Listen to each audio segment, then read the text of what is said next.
Okay guys, karibu kwenye channel yetu ya Lomol Image, na kuna namna fulani ambayo unaweza ukawa unajaribu kusave alafu ukaambiwa unakuta message inakuja namna kama hii. Let me try.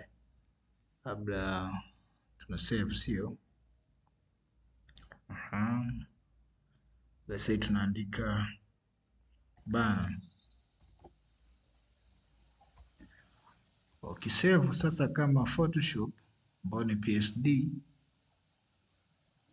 utakuta inakuwa kama inaenda, lakini inakuja inasema imeexceed 2 GB limit for file data.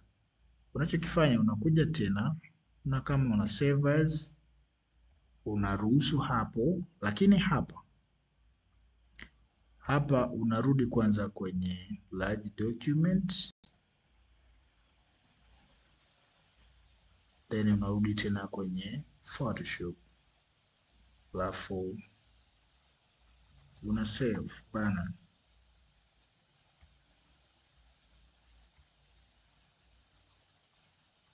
Hiyo ni njia ya kwanza. Kuna mwingine akifanya hivyo moja kwa moja inaenda inamkubali, sio? Tunajaribu kufanya njia mbalimbali ambazo tunaweza tukafikia lengo.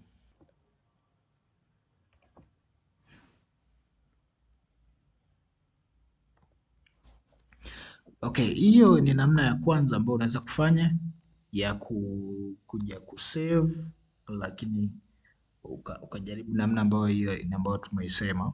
Lakini ukiona inasumbua pia, na hii inatokea pale ambapo unafanya project kubwa, yani inakuwa inatumia space kubwa. Kwa maana ya ukiangalia kwenye hizi file zangu utakuta file ni vitu vingi ambavyo viko humo, na it's not more, sio kimoja peke yake, ziko zaidi ya moja. Option namba 2 ambayo sasa hiyo itakusaidia kama hii ya kwanza imeshindwa, ni kuja kwenye kusave as pia, alafu unakuja hapo, lakini utachagua kwenda kwenye pictures. Okay? Pictures. Ishu kubwa ni kwamba change kutoka kwenye Photoshop peleka kwenye large format, then write it Louis. Kwa mfano this is banner, then click save.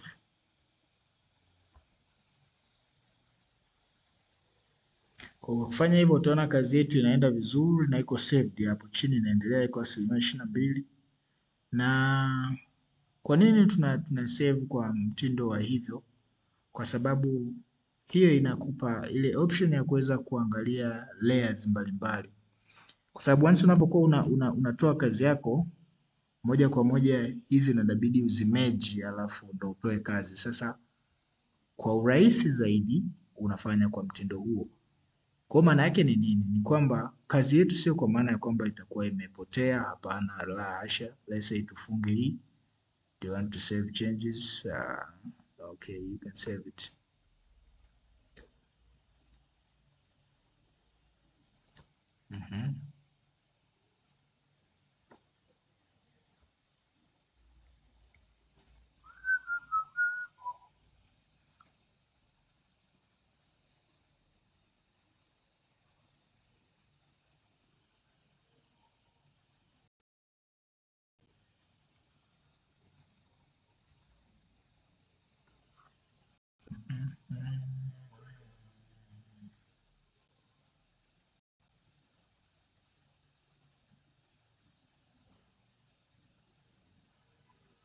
Okay.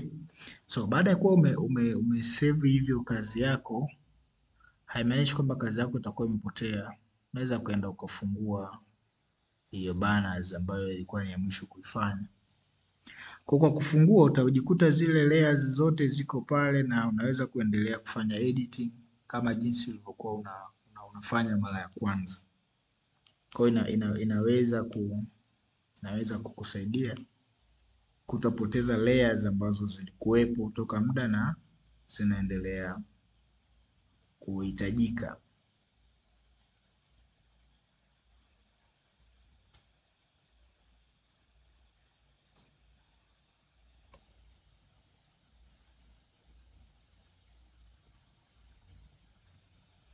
Okay, kazi yetu ndo inaenda kufunguka kama hivyo. Some text layer might need to be updated before you can use. No. Okay. Kwa sasa ukiangalia ile kazi ambayo tulikuwa tunaifanya mwanzoni ndio hii ambayo iko hapo.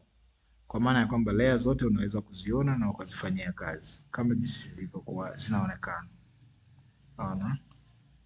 So ulikuwa na mimi Francis Tweve, na usisahau kusubscribe, kulike na kushare na kuendelea ku comment. Ciao.